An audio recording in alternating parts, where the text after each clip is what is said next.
Hello বন্ধুরা, আসসালামু আলাইকুম। Welcome to my channel Molly Kitchen. আজকে আমি আপনাদের সামনে নতুন আরেকটি ভর্তার রেসিপি নিয়ে চলে আসছি।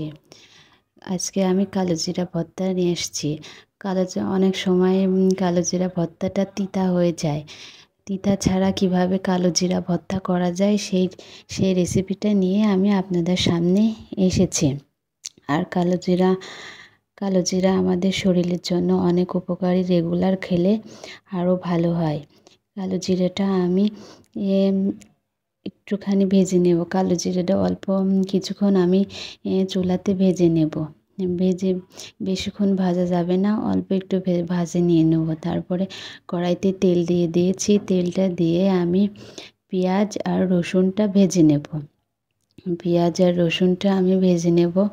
এই ভাজিতে কালো জিরা ভর্তাতে পেঁয়াজ রসুনটা একটু বেশি করে দিলে কালো জিরাটা অত তিতা লাগে না। আমরা একটু পেঁয়াজ আর রসুনের পরিমাণটা আমরা ভর্তাতে বেশি করে দেব। পেঁয়াজ রসুন ভাজে নেব, লাল লাল করে ভেজে নিয়ে আমরা তাতে পরিমাণ মতো কাঁচামরিচ, আপনারা যেমন ঝাল খাবেন তেমন দিয়ে আপনারা তেমন পরিমাণ ঝাল দেবেন। তাতে লবণ দিয়ে আমি সুন্দর করে ভেজে নেব। ভেজে নিয়ে তাতে ধনে পাতাটাও সুন্দর করে একটু এরপরে ভেজে নিয়ে লাল লাল করে ভেজে নিয়ে নামাই নেব। তারপর দেখেন আমার কালো জিরা সব মশলাগুলো ভাজা হয়ে গেছে। এবার আমি শিলপাটাতে বেটে নেব। আপনারা চাইলে শিলপাটা বা ব্লেন্ডার করেও নিতে পারেন। এখন আমার বাটা হয়ে গেছে।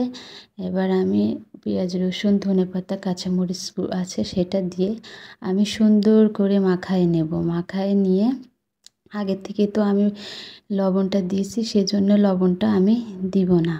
সুন্দর করে মাখায় নিয়ে আর একটু মরিচ গুঁড়া দিতে হবে। আমার কাছে আগে থেকেই মরিচ গুঁড়া করা ছিল, আমি সেটা দিয়েই মরিচটা আমি দেব।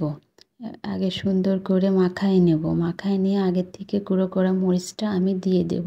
দিয়ে সুন্দরভাবে আবার মাখায় নেব।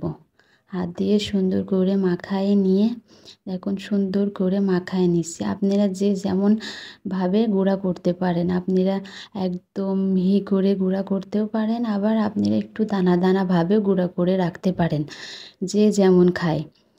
যে আমার ভর্তাটা হয়ে গেছে। এবার আমি একটা পাত্রে সুন্দর করে রেখেছি। দেখেন আমার কালো জিরা ভর্তাটা কত সুন্দর হয়েছে।